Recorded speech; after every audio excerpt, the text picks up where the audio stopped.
Some viewers may find the following video disturbing. Viewer discretion is advised. Hey everyone, welcome back to Board Games Unlocked, and today I'm going to be ranking my the 5 locations from Final Girl Series 2. Now, if you haven't seen my killer rankings, then definitely go watch that video so you can know what my 5 favorite, the way I rank the killers for Series 2. And if you're unfamiliar, I have done this for Series 1 as well, so you can go see which of the 5 locations I liked from least to most, and then just just check out all my other videos. But here I'm going to be talking about specifically the locations that and kind of their overall gimmicks or their mechanisms, not necessarily how well they work with the killers. I'm going to try and separate them as much as possible, because otherwise I would just rank my 5 favorite feature films. And I mean, the reason is because Final Girl is so unique in that, yeah, you buy a feature film that comes with the location and the killer that works together, but you can mix and match locations and killers. So if you really like a killer from Series 1, but these locations sound cool to you, then you can get the feature film and mix and match. That's what makes this game so awesome. But not all of them are winners, and for the most part, Series 2 has, I think, 4 out of the 5 are really, really good. This one was actually kind of more difficult for me to rank than the Killers one for Series 2. Only one location I felt was just kind of but it still wasn't that bad. It just seems to be the most basic. So, without further ado, let's get started with the 5th one, and that is Storybook Woods. Like I said, not bad. Like, this one is not horrible, it's not frustrating, it's not stupid. Like, Series 1 definitely had one location that I just despised. And I don't despise this one. I actually don't really have that much of a problem with it. It's just that in comparison to the other 4, it's the most basic. Storybook Woods, its main thing is that it has bigger... Am I just going to rip this open? It just has bigger spots, so it's quicker for the killer to run around. Really, the only other thing is that it has bridges that only one victim can follow you to. That's kind of it. It has a raft that potentially can take you down a river, but that's a location, or that's an item you have to draw and then deal with. I mean, out of all of them, this one kind of reminds me more of the Camp Happy Trails from Series 1. So if you really like that one, then check this one out. The locations, it's like, alright, yeah, let's put whatever killer here. Like, this one would be wild with the Geppetto one, just because the areas are so big, the puppets could get to you way easier without you being able to quite get away from them. So that in and of itself is interesting, that it's easier for the killer to do a lot more depending on who you're putting here. But then overall, like, rules or uniqueness, it's just kind of not there. This one it works very well for the killer they put with it, the big bad wolf, but on its own, it's just kind of, it's all right. I mean, I'd even say it's pretty good, but yeah, the other 4 in Series 2 are just better, I think. So that's my number 5, Storybook Woods. Now, this one was still kind of hard, because it's just kind of crazy as to, if you watch my killer ranking, how things change whenever I try to isolate them. So my number 4 for the location is actually Station 2891. Yes. And it's just because these feature film boxes go so well together that, I mean, they're a feature film. It's like it's a complete package. But whenever you just kind of take half of that away, or 3/4 of the way, and you're looking at just the location, it's like, oh, yeah, okay. And the theming of this one is awesome. Like, the isolation of the station is really cool. They utilize outdoor spaces with, like, frostbite. So whenever victims are kind of going out, or you're going out, they're taking damage and they're dying from that, and it's very rapid. you taking frostbite. If you just stay outdoors accumulating that, you're taking damage till you go inside. And they have in this, like, because of the isolation, you have a helicopter. That's how you save victims. You actually have to get them onto like a helicopter pad and then wait for the helicopter to leave before you can even get the bonus of saving them. And then the helicopter has to come back and you have to corral more victims there. So that in and of itself is extremely thematic and super unique versus just the, hey guys, the exit's right over there. Why aren't you going out the door? Here, you can't. They can't just be like, okay, yeah, we'd like to leave, except it's negative 80 degrees and walking outside is almost certain death in, like, just while we're here, let alone actually trying to traverse the land. So you need the helicopter to do that. So that I do like. Like, this is still a really, really good one and works very well with the killer. And also, I mean, any killer. Like, you could take just Hans and put him here, and that's horrifying because it's like, boy, I'd sure like to leave, except I can't because the helicopter's not back. And I have a crazy, 8-foot tall dude with a sledgehammer chasing after us. That is still really neat.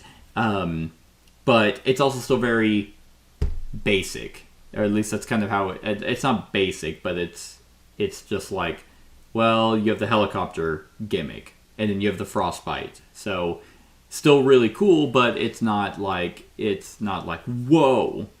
So yeah, that's why my number 4 is the Station 2891. Still very good. I just gotta rank them somehow. And that leads to my number 3, which actually shocked me as kind of how I ranked them. Just because as I was like, re-looking through all the the rules for the locations and like familiarizing myself and being like, yeah, okay, there's that, and studying. Like, I actually had all these feature films out and just looking at them thinking, man, how am I going to put these? I knew the Big Bad Wolf one, Storybook Woods, was going to be number 5, but the other 4, I'm like, how do I want to put these? And this is ultimately how I came. This is what I came down to. So just keep in mind, all of these are still great. Hell, even Station 2891 is still great and made me think of where I was going to put it. So my number 3 is the USS Conrad. Arguably the most complex out of the 5, I think. Yeah, I'm going to say it's the most complex out of the 5 because the USS Conrad utilizes, what do they call them? Key cards. Yeah, key cards and maintenance cards. So the entire map, there are certain areas that are restricted unless you go out and get key cards. And these are items that are available, and you kind of, you have to go and use the key cards, which actually has tokens that you place out that kind of permanently unlock the sections that allow you to get to certain rooms. And that's cool. Like, there's a lot of spaces, there's a lot of rooms in the USS Conrad, and that makes sense because otherwise, if it was small and you still had to go get key cards, that would be very annoying. And the fact that the evil morph kind of teleports or vanishes in ambushes, there needs to be a lot of spaces to maneuver. So going out and getting the key cards is huge for you to get to certain locations and get certain items. But then also what's really cool about this location are the maintenance cards. So they have they have like a self-destruct, they have an airlock, they have an incinerator, trash compactor. So the crusher, incinerator, airlock, and the self-destruct. So 4 separate locations that you need various key cards to actually activate, and they all have timing and things about that can potentially help you win. Like self-destruct, you can activate to then try and Yeah, to, it even says it right here. Yeah, so, yeah, just like I thought. So the self-destruct you can activate, kind of like a Nemesis if you've played Nemesis, and it has a timer now. So now your objective is to get to an escape pod or a exit, like some of the other locations have. And if you don't, you die along with the evomorph, but you actually don't win. Like in a tie, if you and the killer lose your health at the same time, you still win because you stopped an evil. You don't win that way because it's like, well, you're the one who caused it. You activated the self-destruct, so it's like that was more self-harm than anything. So I like the fact that there are a bunch of different maintenance cards and their strategies you can try and go, or you can just try and go for outright killing the evomorph in this particular case. It doesn't have to be the evomorph, it could be any of them. But it has a similar vibe to the station where it's like, okay, you're in a spaceship. Like, you're on the USS Conrad in space. You're isolated. Like, there's no running to the next town over or anything. It's like, well, we're here with whatever is coming after us. How are we going to deal with that? Like, do we want to try the airlock? Do we want to try and trap them in here, get out and eject them out of the airlock? Do we want to try the trash compactor? Do we want to try the incinerator? Well, we're going to need key cards and all that, so I have to go searching for all that. Or do I want to try and beat them on my own? This one has just a lot of variety, more than some of the other locations. But it's also a lot. Like, you rely on very specific items to be able to do that. So it's very balanced, I think, in that sense. Like, I like that they didn't make it to where you had to kill the killer in one of those 4 ways. There are just more options if things happen to go your way. If you happen to get all of the things that let you do the trash compactor, well, try and go that way. That's pretty cool. Like, trap them in the trash compactor, turn it on so they get crushed. Like I said, the feeling of isolation with something that's hunting you is still ever present on the USS, but it's still kind of a lot. That's kind of why I have it in the middle as out of the 5. Still really good, very unique, obviously very thematic to the Alien series, but yeah, it's still the most complex out of the 5, I think.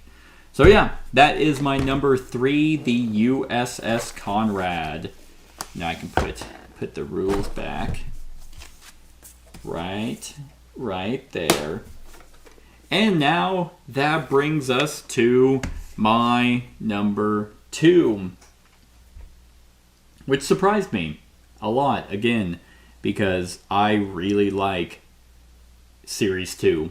And I think this one just had this one, kind of the same reason why the USS Conrad was at number 3. This one kind of had the same reasoning, but a little bit more streamlined, I think.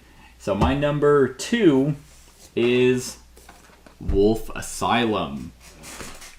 So Wolf Asylum utilizes pills, is like basically their big thing, and kind of like side effects of the pills. So whenever you're setting up, it'll actually put different colored pills out. You don't know what the colors are because they're face down, but there's blue, it's purple, but blue, yellow, and pink, and each of those has a special effect. Lowering terror, allowing you to move, things like that.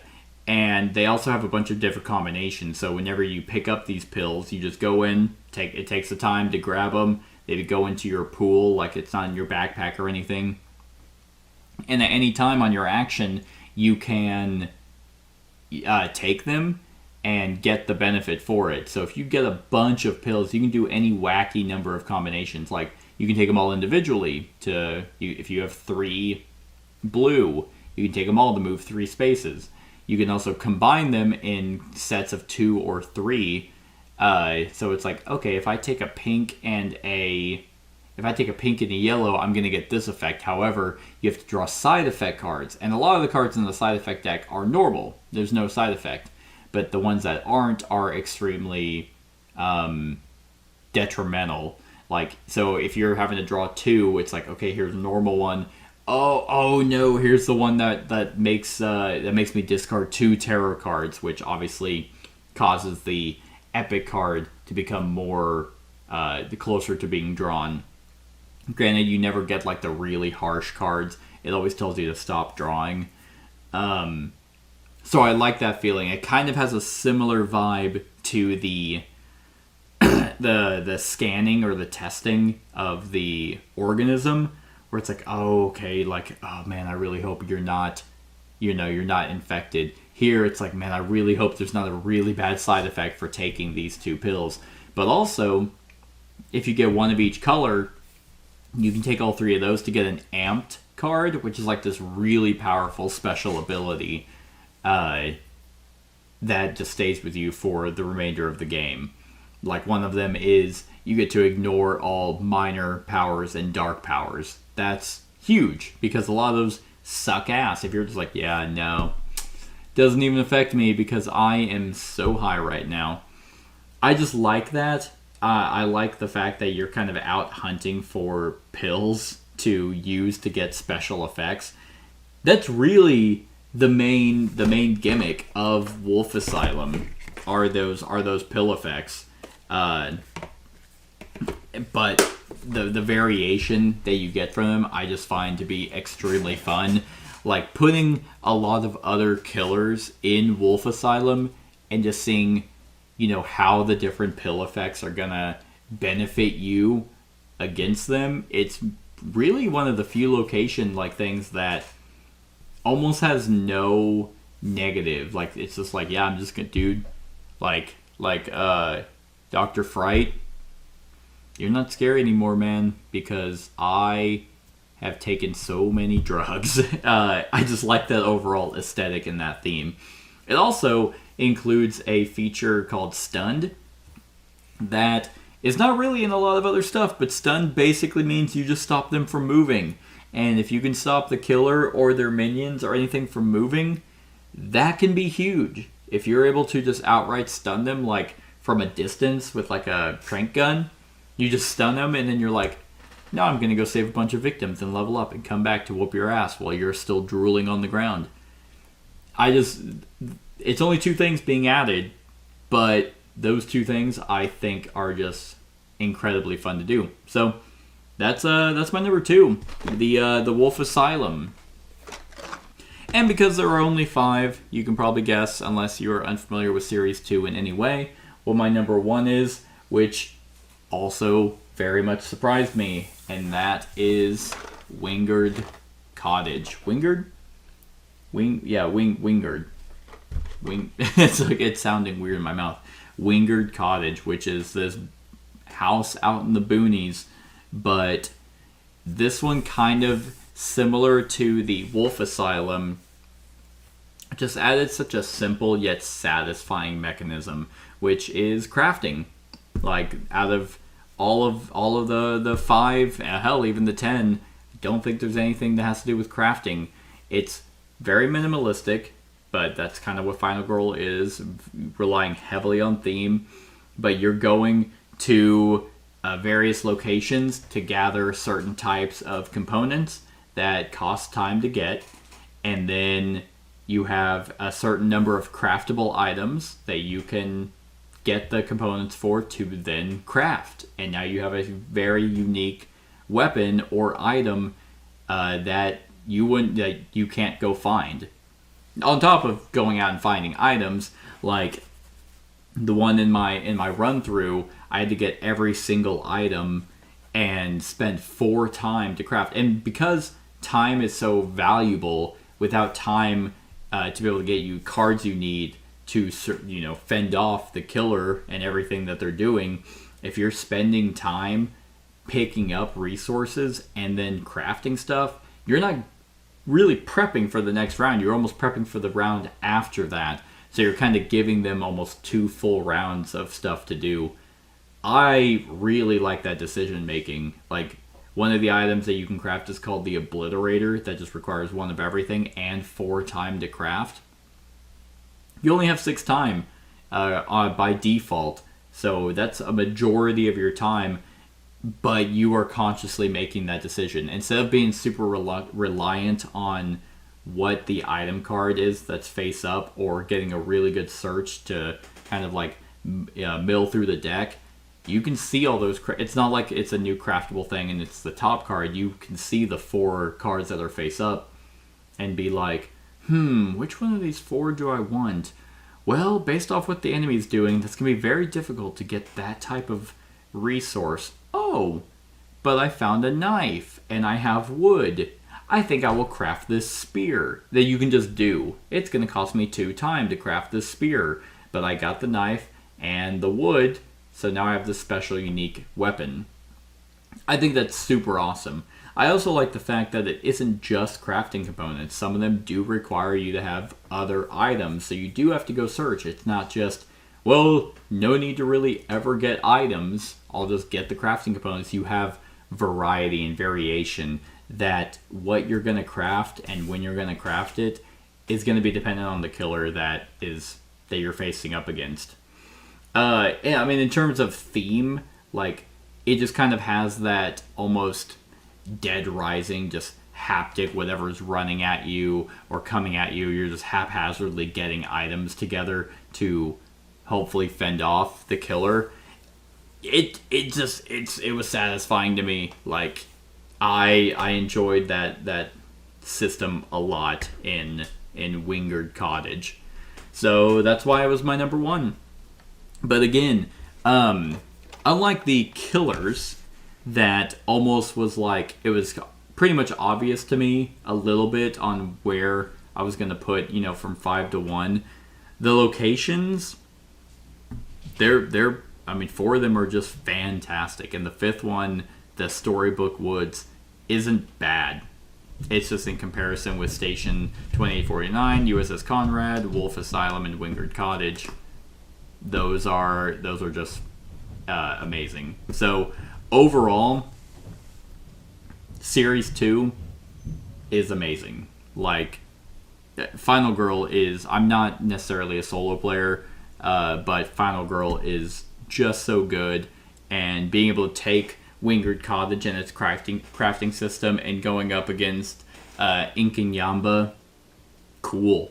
Going up against Hans, cool. Going up against the Big Bad Wolf, cool. Like, you can just take any of those and just see what's going to happen, and I think that that's what's amazing about it. So that's it, everyone. Those are my rankings for the locations of Final Girl Series 2. Let me know which ones were your favorite in the comments below. Other than that, like, comment, share, and subscribe, and have a wonderful whatever time of day it is for you. Hey everyone, thank you for watching, and I really hope that you enjoyed the video. If you would like to see more of my content, go ahead and click that subscribe button and the bell to be notified whenever I upload any new content. If you feel like supporting the channel, you can go ahead and click that Patreon link to be taken to my Patreon, and any help is truly appreciated. Other than that, stick around for any other run-throughs or reviews or cool top 10s or whatever I feel like putting on. Other than that, like, comment, share, and subscribe, and have a wonderful whatever time of day it is for you.